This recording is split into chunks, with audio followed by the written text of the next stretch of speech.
Falo também o que falta para La Máquia se tornar dono da SAF do Vasco da Gama. Bem-vindos a mais um vídeo do canal, sempre bom ter vocês por aqui. Sem perder tempo, pedir para deixar like, se inscrever no canal e ativar as notificações. O que falta para Marcos La Máquia, filho do dono da Crefisa e enteado de Leila Pereira, se tornar dono da SAF do Vasco, que dá para garantir que as negociações estão, de fato, em estágio avançado.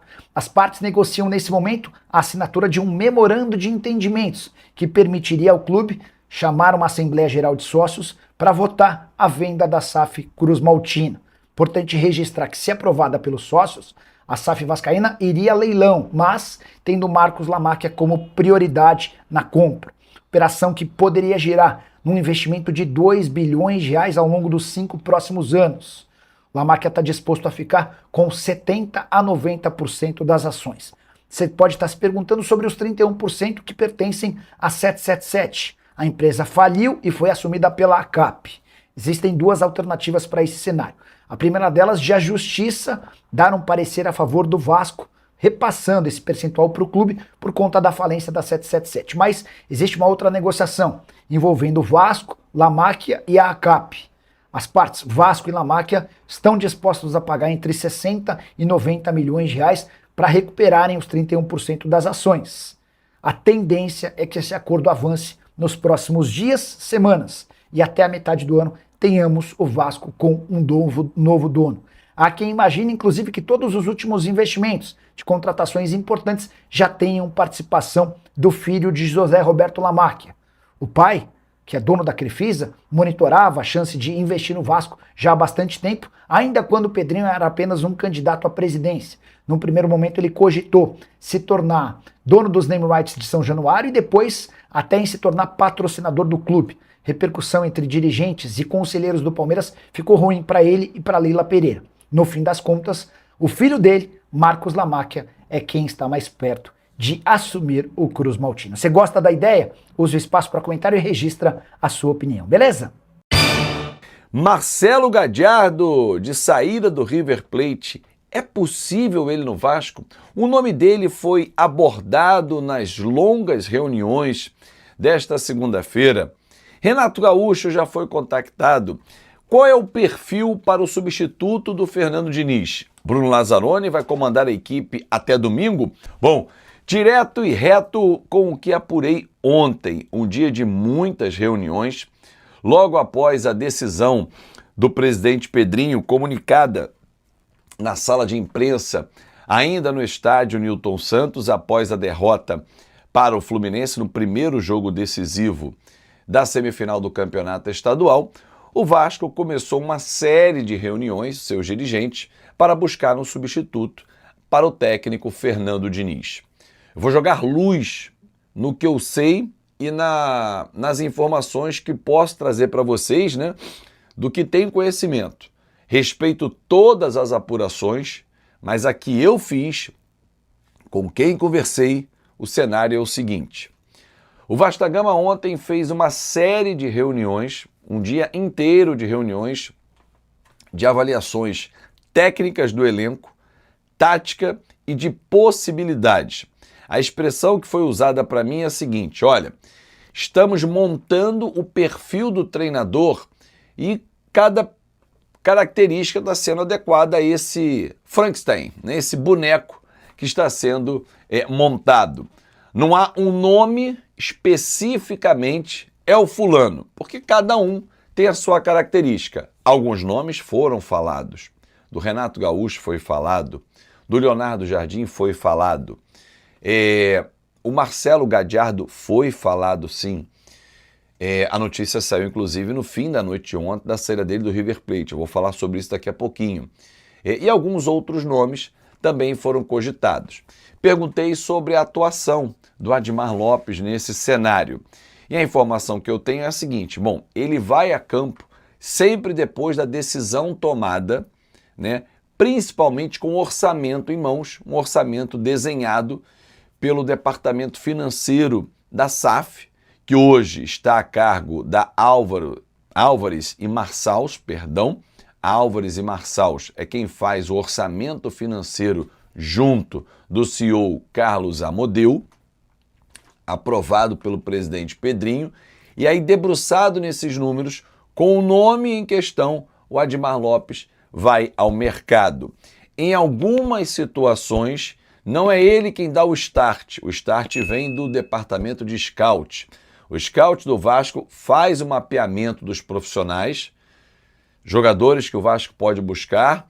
O Admar senta, vai junto com o departamento de scout avaliar com o Felipe, levam o nome ao Pedrinho e financeiramente viabilizam a operação. Assim foi com todos os reforços.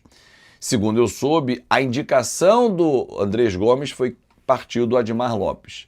Essa partiu diretamente dele. Todas as outras indicações foram feitas a muitas mãos, né? O próprio Felipe participa muito das negociações junto aos empresários também, com quem ele tem muito trânsito.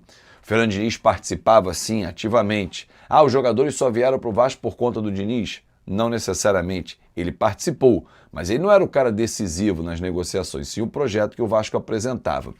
Faço questão de fechar esse parênteses aqui para deixar você bem informado, torcedor.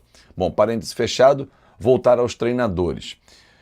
O empresário do Renato Gaúcho recebeu uma sondagem de uma pessoa ligada ao Vasco da Gama, que já recebeu vários oferecimentos, desde a noite de domingo, vários oferecimentos dos nomes mais experientes do mercado brasileiro. Não vou nem expor porque não há necessidade, mas dos nomes mais experientes, do tipo, o fulano gostaria muito de trabalhar no Rio de Janeiro, nunca trabalhou. Dos mais novatos. E o Vasco ontem passou um dia inteiro fazendo reuniões para encontrar um perfil. Não tem o cara, à exceção do que eu vou falar agora. Então o perfil do Renato Gaúcho agrada por isso, porque ele é muito bom de vestiário, porque ele é um cara que comanda, faz uma ótima gestão de grupo, tem boa pontuação no Campeonato Brasileiro, conhece o futebol brasileiro, então são características. Ele se adequa ao elenco atual, ele joga de forma propositiva, ele gosta do jogo associativo, o time do Vasco, o elenco do Vasco encaixa no perfil Renato Gaúcho. Assim, é uma avaliação para todos os nomes, seja o Leonardo Jardim, o De Michelis, que foi um nome sugerido, não foi um nome debatido amplamente. Um nome que é o que mais encaixa, mas tem que ver a questão financeira, saiu ontem à noite. Ontem, por volta de 11 da noite, Marcelo Gadiardo publicou um vídeo no veículo oficial do River Plate, indicando que quinta-feira é o último jogo dele. Dia 27 ele se despede, né, da equipe do River Plate, né, no caso na sexta-feira. Quinta ele faz o último jogo, sexta ele já está fora. Um clube que ele tem mais de 500 jogos como treinador. As maiores conquistas ele tem, 2 Libertadores, por exemplo, no comando da equipe do River Plate. Um treinador que, segundo o mercado indica, né, fazendo pesquisas, tem um salário mensal na faixa de 2,5 milhões a 3 milhões de reais. O Vasco ainda não sabe exatamente esse valor. Porém, é o nome que mais agrada a todos do Vasco da Gama, pois ele encaixa em vários perfis desenhados. Lembra daquele Frankenstein, daquele boneco montado? Então, o Marcelo Gadiardo é o que tem mais características. Essa notícia saiu no final da noite de ontem e o Vasco da Gama vai buscar novas informações hoje sobre a situação do Gadiardo, se ele trabalha no Brasil, se ele tem esse desejo, se ele viria, por quanto viria e se cabe efetivamente no orçamento do Vasco da Gama, que tem uma folga, né? Com a saída do Felipe Coutinho, passou a ter uma folga.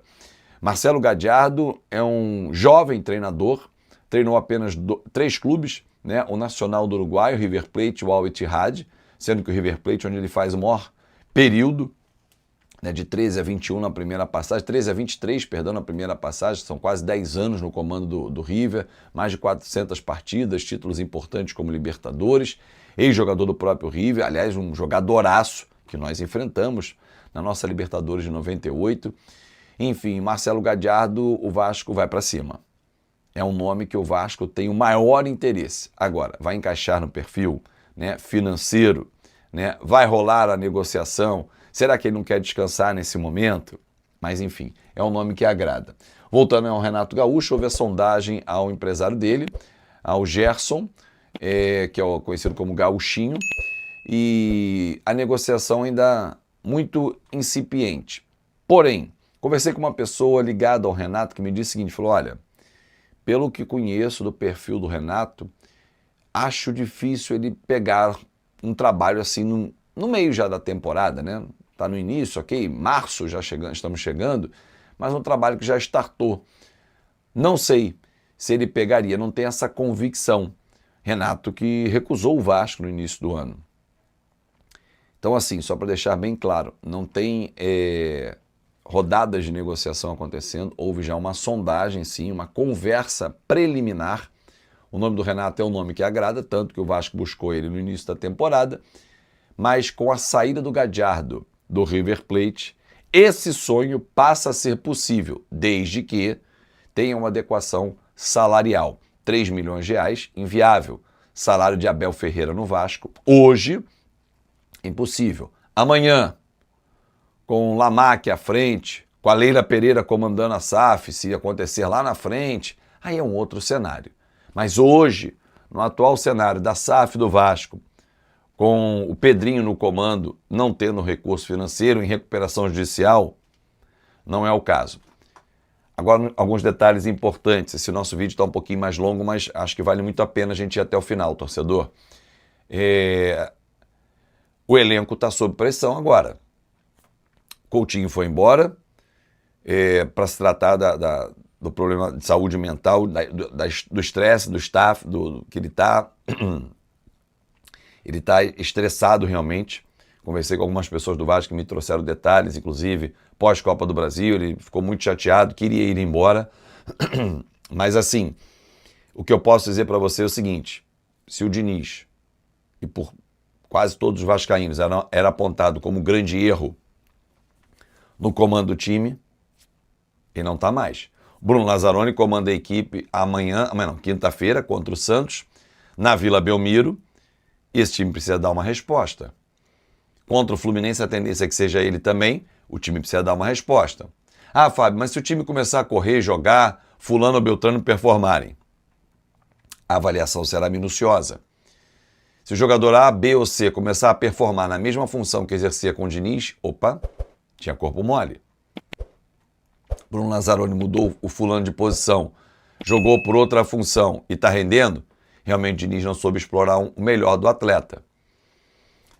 Com as pessoas com quem conversei ontem do Vasco, todas foram unânimes em dizer, o Diniz deixou um trabalho, um legado bem legal, potencializou jogadores, como o Ryan, que foi vendido, o Paulo Henrique chegou à seleção brasileira, o Puma, que foi resgatado, o Andrés Gomes, potencializado, porém ele estressava, ele esticava demais a corda.